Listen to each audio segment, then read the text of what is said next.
Many of you are joining us. For those that are inquisitive about what we do these curated events all year long at CES, at Cannes Lions, at Possible, where we build programs for our members.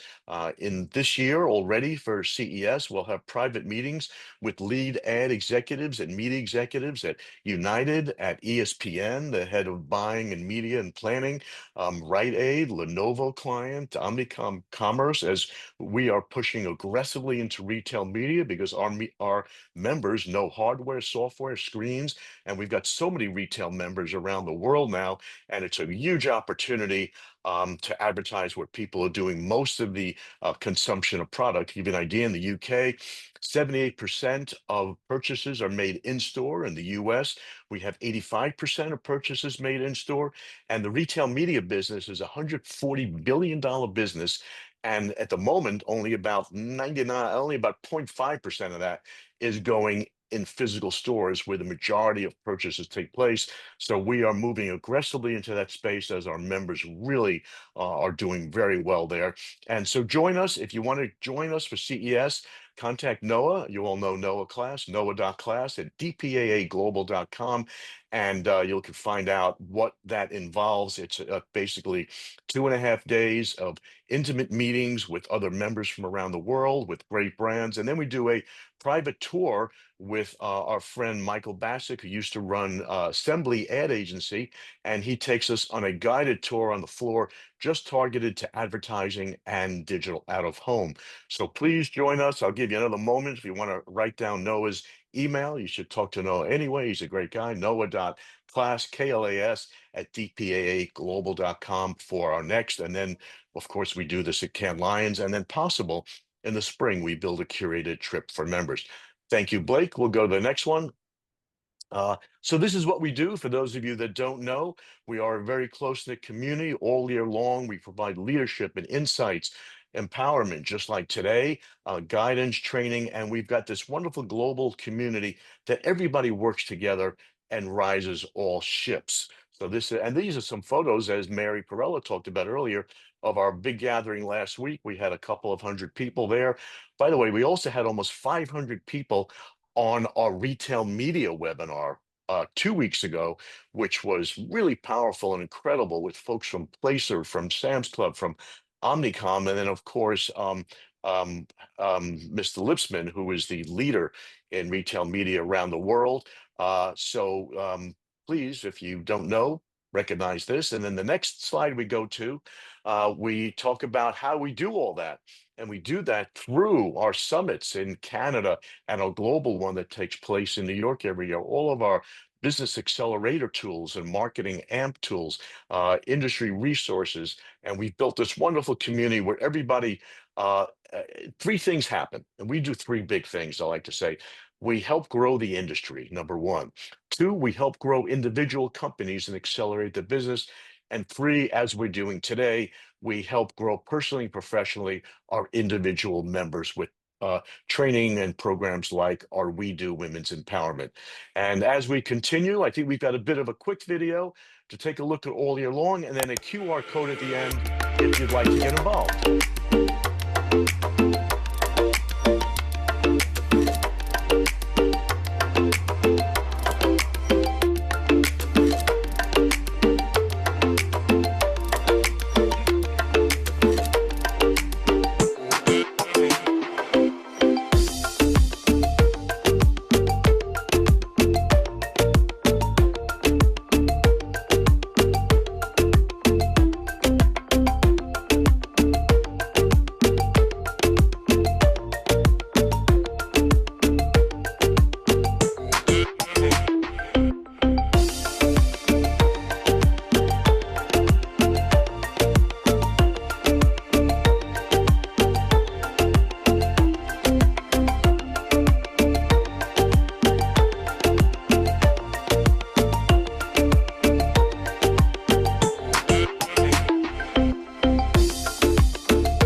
if anybody is not part of everything we do and you want to learn more, just go to this QR code, hold your camera up. I'll count for 5 seconds as you do that.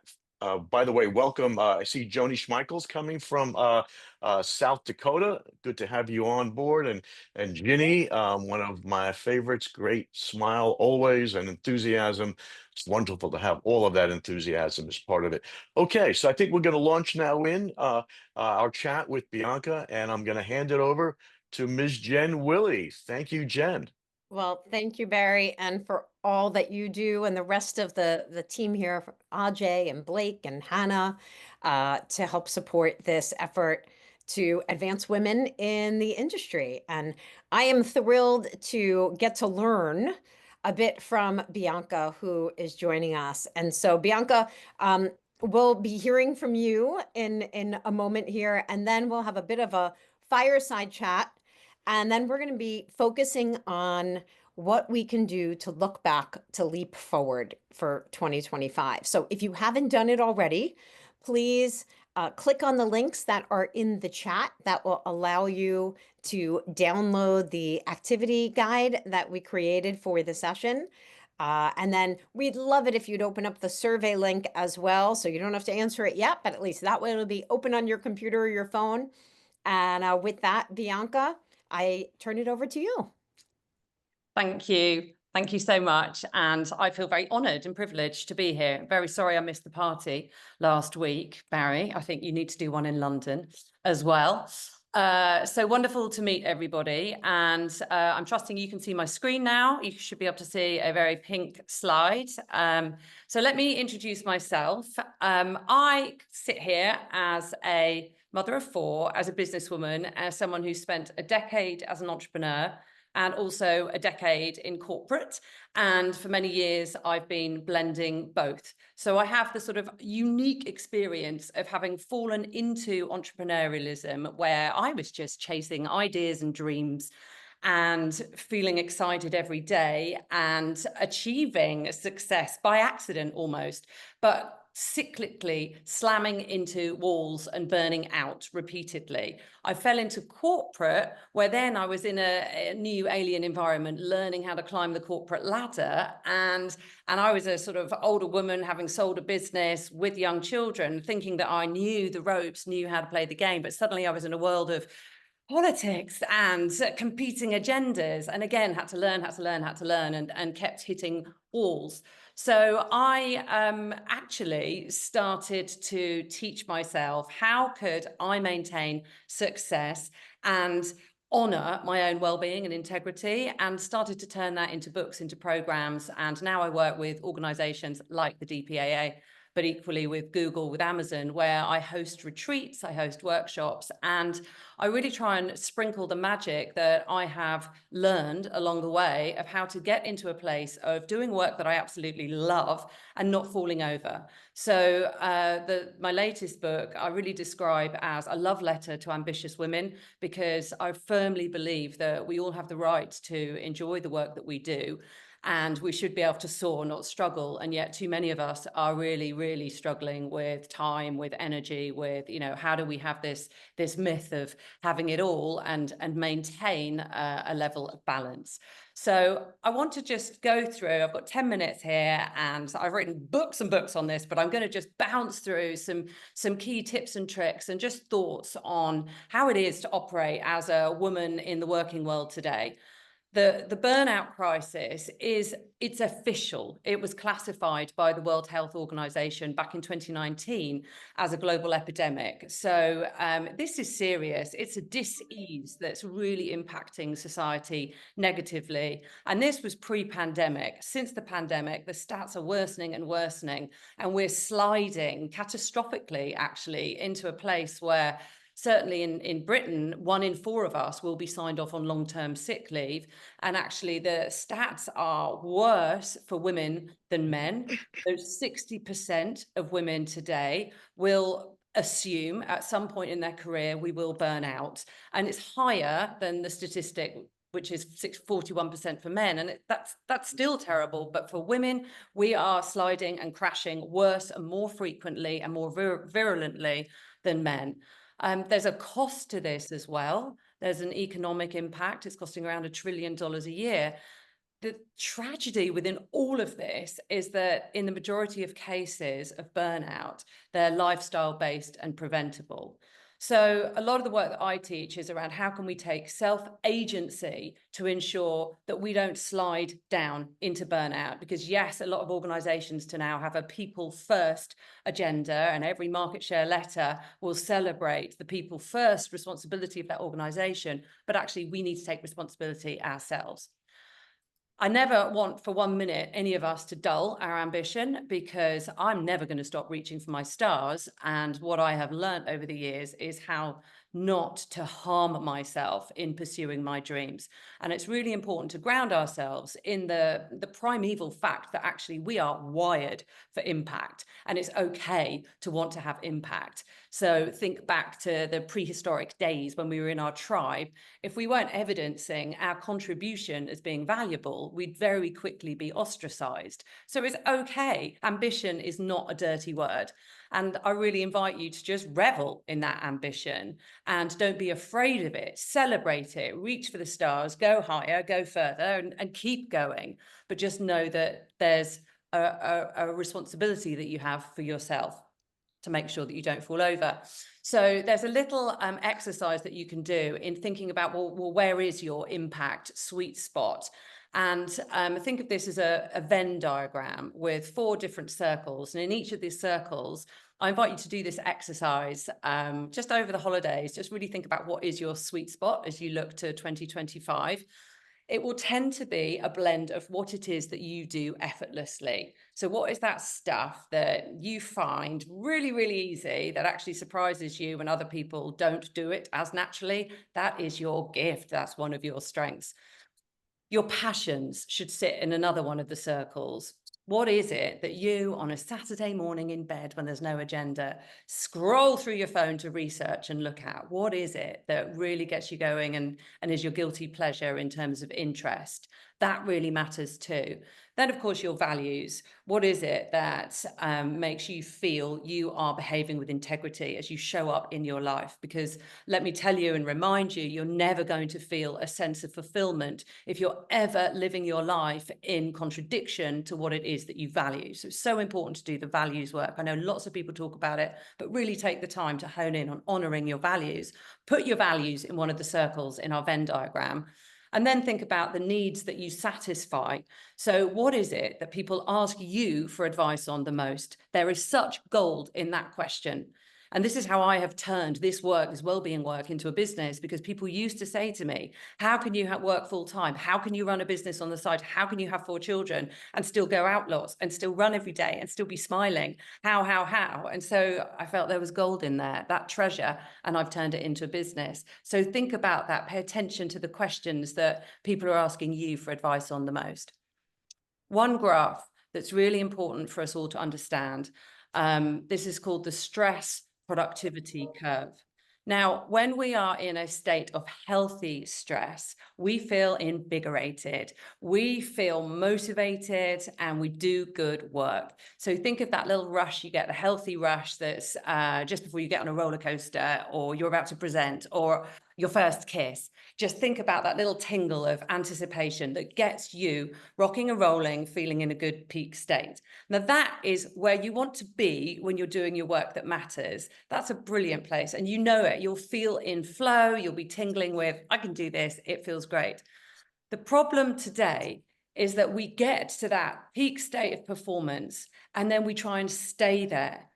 And we get excited by perhaps the next project, the next little work stream, the next demand, and we try and stay there and maintain that. And we're in that cortisol flow for too long. And eventually our body starts to just slide, and then we catapult down into burnout, which is when we start to feel the physical, the mental, the emotional freeze, if you like. And as we get further and further down that slide, we get to a place where we're no good to anybody. So it's up to us to really identify where we sit on that scale of peak performance and good stress, because the number one equation to remember is that for us to sustain our impact And to show up every day as we want to, and to achieve those ambitions, we have to remember that good stress is brilliant. Stay there, use it, harness it, don't shy away from it. But there has to be a blend of rest as well, because only when we combine stress and rest can we get into this state of growth. And remember that that is our default state. We want to grow, we want to expand out into our lives magnificently. So be very, very mindful of what your good stress looks like.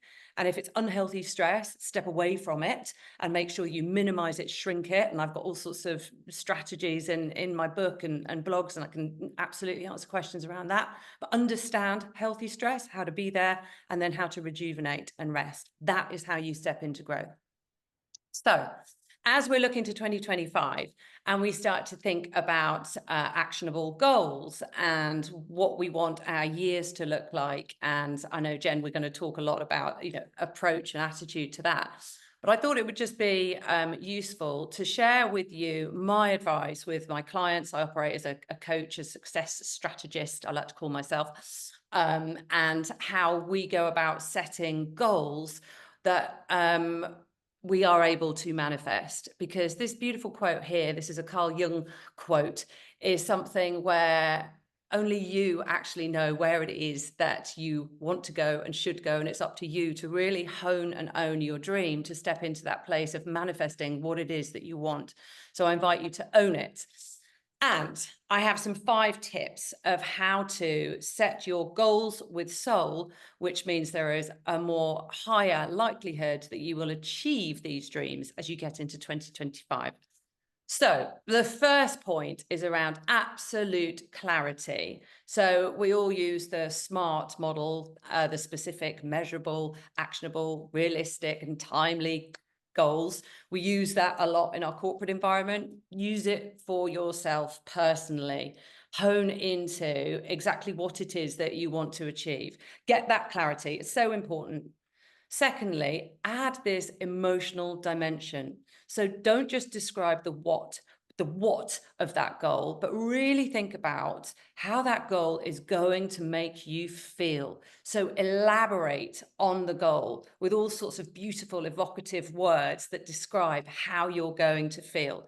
So the goal might be health, but adding a dimension of emotion can be around vibrant vitality. It can be something around expansive energy. Just really go into how that goal is going to feel with an emotional aspect.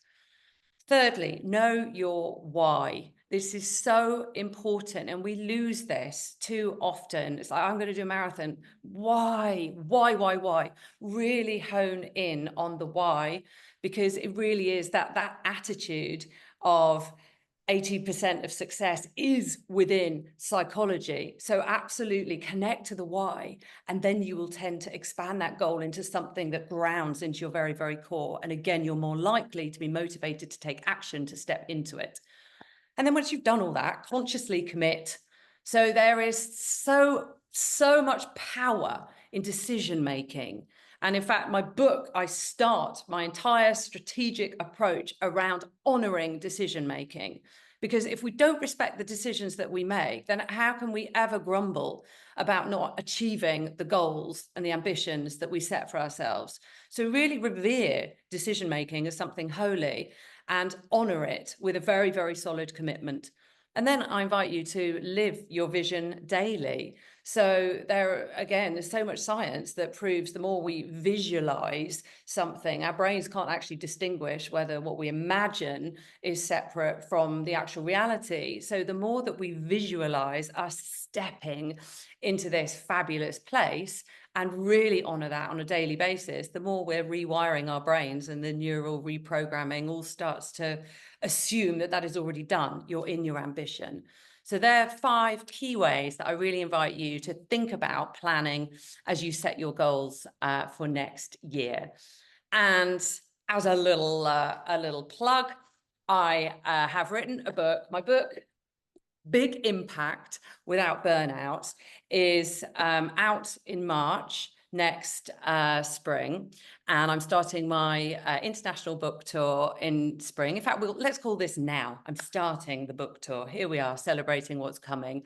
I would be very grateful if anyone would like to pre-order the book now, and I am offering as a little bundle, anyone that pre-orders the new book will also get a free audio copy of my other book, Flourish. And I would be delighted if you would follow me, just share the journey, and hope that was okay to do a little plug there, Barry and Jen. And Great. Absolutely. and I hope that was useful, but just please, the main reminder is that this journey to success really starts within. And I believe it's everything we so desire is absolutely possible. Well, I loved what you shared, and I do so much of this research into these areas, specifically around how we think about work and ourselves differently as it relates to gender. But what you had talked about of two things that really stood out for me of revel in your ambition and stress and rest equals growth, because I always thought my ambition and the stress that comes along with it were bad things. And I think what's happened then is, and I know I'm not alone in this because I've talked to many of my friends who had mistakenly thought the same. And you can give us a little thumbs up or a hands up if any of you agree. What happens then is we start fantasizing about retiring so that all of the stress can go away from not having to be so ambitious. But the reality is they are good things, and that is what brings us most of our sense of purpose and joy. But it is one of those things that women, and I see this with thousands of women that are in my workshops and programs around the world, is that they feel really hesitant to climb the corporate ladder because they feel like I'm already burned out. As you said, 60% of them. And so there's this fear around what additional responsibilities are going to come along with getting that promotion and becoming the leader that they could and should be. And so I would love to get your perspective on how those of us who identify as women, and we all know gender is a spectrum, regardless of our gender, though, if we have these feelings of, gosh, I'm already burned out to begin with, I can't put anything else more on my plate. So I'm going to stay here in this role that's not as intellectually stimulating as I'd like, or not paying me as much as I deserve. Um, what do you think we could be doing to overcome this fear and now reframe leadership as an opportunity so that we can achieve what we should, but then also find balance while we can influence others as well? It's such a good question. And as a mother of a daughter who has her dreams and her ambitions, we talk about this an awful lot. And I'll share with you the story of me when I had sold my first business. I fell into corporate. I didn't know how to play the corporate game. So as I showed up with my people pleasing, how do I do this? Okay, mentality, it was work harder, work faster, prove, prove, prove. I, in digital marketing, was like, right, I need to learn everything. Okay. So I'm a proactive person. I like to put my energy into everything. I was like, okay, I need to learn. So I'm going to spend an hour every morning learning. So I'm working out, what do I need to read? What do I need to learn? Which different channels do I need to lead? I mean, I was literally subscribing to Exchange Wire, Programmatic Weekly, Campaign, like, this is what I need to do. This is what I need to do. And of course, it's overwhelming, and you can never actually get on top of all that stuff. I kept trying, and then I kept working harder. I kept working harder and harder and harder. And I mean, I really was an absolute fish out of water. And I was 37 years old. I was learning how to play the corporate game, and I was in a very, very tough environment where I was with part of an agency that was growing 30% year on year. So there was an expectation for everyone to deliver, everyone to show up, everyone to be in the office. And I was trying to show up to the best of my ability, but still single parenting 4 children, commuting an hour and a half a day to get into the office. And I was doing bonkers things. Like, I would go home, put the kids to bed, collapse into bed myself, set my alarm for 2 a.m. to try and work between 2 and 4 a.m. to quickly just cram in a few more slides and get the deck done. I know, bonkers. And then, go back to sleep, then get up and get on that treadmill and go, go, go. And of course it didn't work, and it couldn't sustain because I kept slamming into wall after wall. So, and I was dabbling at that point with really trying to learn how not to burn out. And I would try stuff like the physical stuff. So, oh, why am I ill? Why do I keep ending up? Because I was getting hospitalized with immune collapse cyclically. This happened several times over about a 10, 15-year period. I would try the physical. Right, okay, let's give up sugar. Let's stop drinking alcohol. Let's try and honor my body. Let's do a little bit more exercise. But that wouldn't necessarily work. Then I'd be like, okay, right, let's try mental. Okay, journaling, love doing that, add that to the to-do list. Then I would try meditation. Okay, fit that in as well. Let's try. And even that started to become more of a, must do this, expand into doing more and more of this.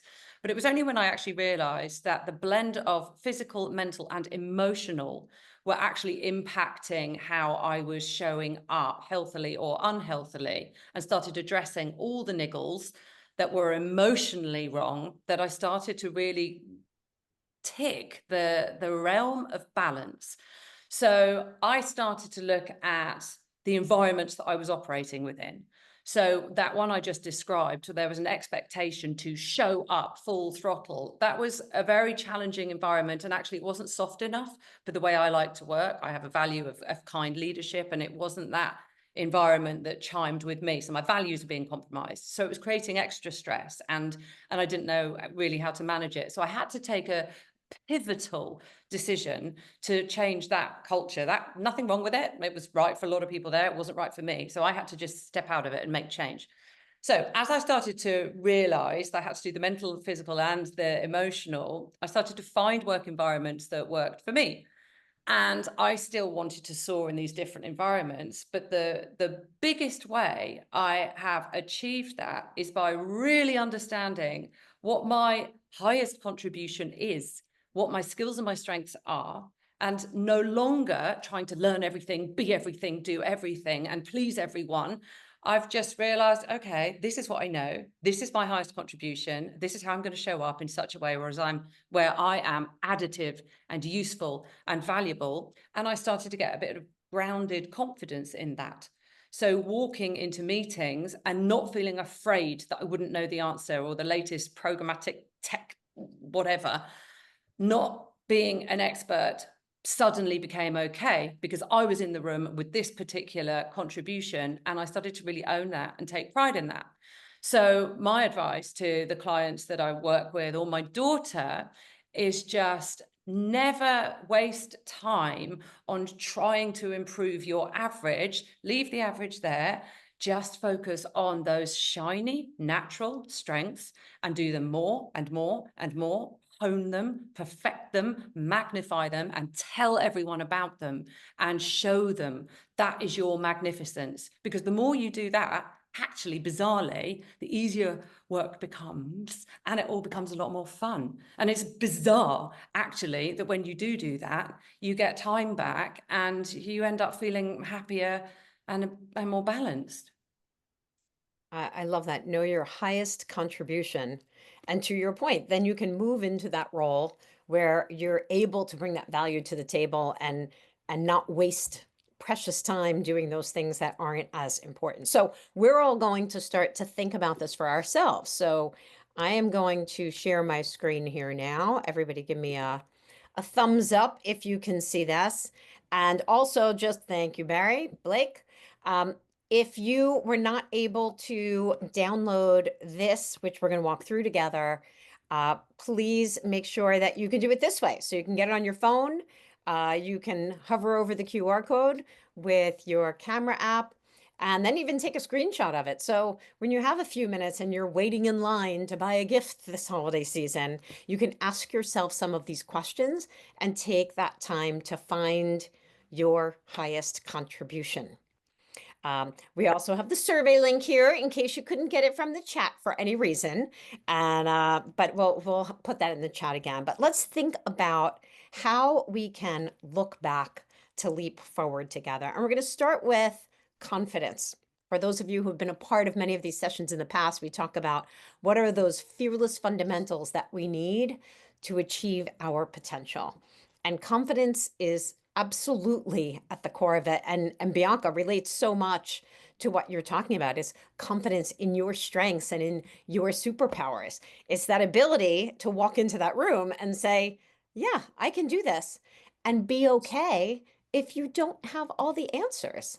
Now, part of why this is so important that we start proactively focusing on this is that research shows that if you document your accomplishments on a regular basis, you are 40% more likely to feel confident when you go in to negotiate that raise or talk about why you deserve the promotion. So we've had previous sessions here talking about how critical it is to keep a confidence catalog. I'm curious if you keep that confidence catalog where you spend a few minutes on a weekly basis and just write down, whether it's in Apple Notes, OneNote, you name it, all of those things that you've done in the previous week that you should be proud of. Give me a thumbs up in the chat, or say yes in the chat, or give me a thumbs up. And if not, this could be your gift to yourself for the next year. So make a recurring calendar appointment, 5 minutes every Friday, and just look back on your week and write down a few bullets on what did you do that if somebody else did this who's in your life, you'd give them a high five, even though it's a little cheesy to high five, but you probably would anyway because they deserve it. And then if you get to that Friday and you have nothing to put down, that is your reminder that you are wasting your time in the wrong places. You're not moving your mission forward. And then you can look at your calendar for next week and time block in what is important. And certainly at this time of year, when we fast forward to December 2025, if you start this practice now, when you get to next year and you have to do your annual self-assessment, it will be the easiest thing you've ever done. All of your great accomplishments will be there in a list for you. And you could even use generative AI and who knows what kind of quantum technology by next year to put your list in there and put the questions in from your company's self-assessment and say, based on everything that I accomplished this year, what could I and should I say in response to this? So as we think about confidence, we also, just as Bianca was saying, we need to believe in ourselves that we can do it. Because women with higher self-efficacy, which is what that is, that self-belief, they're also far more likely to get promoted. And just as we talked about, just because you're burnt out does not mean that if you move up the ladder, if you get paid more, that you are going to be more burnt out. It might mean that you are less burnt out. So raise your hand and start to build some confidence in what it is that you do. So the first thing I want you to do is to take a moment and think about this past year. And we're going to reflect first. So what was a moment when you stepped out of your comfort zone and felt proud of your actions? Think about it, write it down, because the memory will be imprinted in your neural pathways differently if you physically write it down, even versus typing it into your computer on a list. So what is that moment? And if any of you are confident and comfortable and courageous enough, put it in the chat. Let's celebrate what it is that we're doing where we are taking that leap, taking that step, because the more of those steps we take, the easier it will be and the faster we will go. Anyone want to volunteer when they stepped out of their comfort zone? Bianca, is there something you did this past year to step out of yours? Well, I would say learning how to write a book, having been promoted into a new role, and at the same time certifying in a coaching qualification all in the same 3 months. I had to really just go, okay, universe is testing me. How the flip do I manage this? So I was very out of my comfort zone. And the way I managed that was literally just saying goodbye to all my friends for 3 months and going, sorry, you've got to prioritize work for a bit. So yeah, that was actually a big, bold, out of my comfort zone. And I'm glad I did it. Congratulations, you should be. And How just about for you? all of you, remember that the body processes fear the same way if it's you being chased by a tiger or you doing something you're really excited about. So as Bianca had shown us that beautiful stress cycle that we go through, just know that it's something that you're excited about if you're holding yourself back. Okay, so the second thing that we want to do is think about, what did you learn this year? So was there a limiting belief that you overcame this year? A limiting belief, as a reminder, is a story that we tell ourselves that has no evidence or data behind it, but we allow it to hold us back from achieving something that we want to do or putting ourselves out there in some way. So, is there a limiting belief that you overcame this year? And then how did it impact your confidence? So, take a moment to think about this and write it down if you can.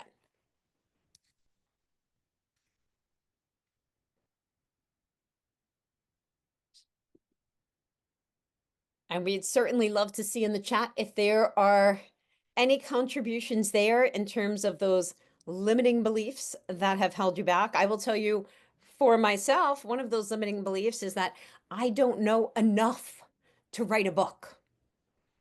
Well, you know what? I know a lot. And I think I can help some people by also sharing some of the knowledge. And so it has actually helped me to say, this is something I can do as well. So Bianca, I feel like you are my soul sister from another continent with a far better accent. Oh, if only I had that one instead of my Staten Island accent, my whole life would be different.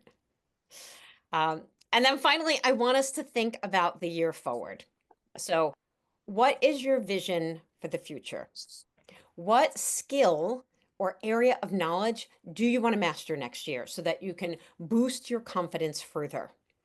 And this is such an important thing to do because we can have these big goals and dreams, but as Bianca had said, if we don't have the SMART goals behind it, of a specific plan of who are we going to ask for help from? What podcast are we going to start listening to? What class are we going to sign up for? What coach are we going to work with? What am I just going to do time and time again? It's impossible to make this come to reality. So let's see, I see that we have some comments now in the chat. Every week in my weekly column, I do my best to write about what makes me and my readers most uncomfortable. Thank you, Nick. That is so important. Knowing that we're not all perfect is the best medicine for perfectionism, which is one of those things that just erodes our confidence all the time. And yes, Mary, there is nothing wrong with Staten Island accent. Thank you so much. I'm glad that you share that with me. And Jules, thank you for sharing that you've only been an employee and can't follow through on being an entrepreneur. So claim that confidence, and I am so happy to see that you do that. Now we're going to go through this one more time for now thinking about it as it relates to communication. And that is because if you practice assertive communication that we've focused on earlier this year, and we talked about how you could use generative AI for those conversations that give you those heebie-jeebies so that you can put yourself forward in the most clear, confident, assertive way. If you do this, you'll get a 25% improvement in team collaboration and leadership perception. That is so important for all of us. And it increases our credibility and the influence that we have. So if you are investing in yourself and taking control and building out a plan for yourself of what are you going to be working on, you will have 30% more leadership opportunities. And now we know that you should throw your hat in the ring and go for it. So when you look back on this past year, what did you effectively communicate, or when did you effectively communicate your ideas or your needs, and how'd it go? What was the outcome? Were you successful? If not, why not? What could you do differently next time? Take a moment, write that down. And again, if you're comfortable, share it in the chat. We want to hear from you. And then we want to go to learnings. So, did you get any feedback in the past year on your communication style? If so, how did you grow from it? Maybe it's a different learning for you around communication. Maybe it was about what works on how you can respond to someone who's interrupting you on a meeting.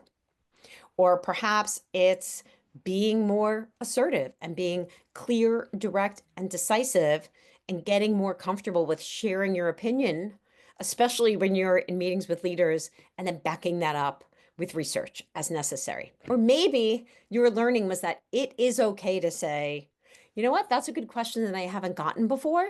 Let me do some research into that and get back to you. Okay, these are all things that we can do.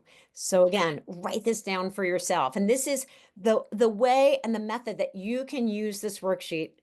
And I would recommend, if you could, set aside 15 minutes to go through it and then allow that to help you set the stage for what 2025 will look like for you. It will make a massive difference in your year as long as you keep checking up on it and find an accountability partner who you can check up on.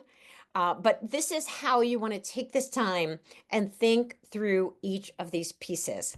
And then finally, on the communication front, I want you to think about, what do you want for the year ahead? So how are you going to better advocate for yourself? Even if you started, how are you going to do it better? How are you going to practice active listening, making sure that you're not interrupting other people or finishing their sentences for them? And if you don't have all the information, being comfortable asking a probing question to go deeper. Or how are you going to engage customers and colleagues better? Thinking about the questioning strategy that you can formulate in advance of a meeting so you get them talking and sharing rather than presenting an hour-long PowerPoint at them. Okay, so if anybody has a thought on this, we'd love to hear it, because this is one of those areas that as you continue to empower yourself, you will be able to go so much farther. But most importantly, as we talked about with Bianca, you will not be burnt out because of it. You're going to feel good about yourself rather than feeling like, oh, I should have done X, Y, and Z. And so the next section that you have on your activity guide, but that we are not going to go through in detail, is connections. And I want to use the remaining time that we have here to open up some breakout rooms so that we have the ability for all of you to make at least one new connection as we go into the year ahead. And think about, what can you share with the person. Now, if you absolutely don't want to be in a breakout room, you can drop off right now. But I promise you, this is what's so important for us, especially all of the women on here, is to be able to build our network. Research shows that it is our second level network. So not our closest friends, but those people that we meet through opportunities like this that will help us find that next opportunity, that will help us get to the next level. So we can't fear that. We need to embrace it. So with that, what we're going to do, we're going to open up the breakout rooms. You'll be in small groups, share your name, what it is that you do. And then based on that activity guide that we put out there, share the one thing you're most comfortable with sharing in the group.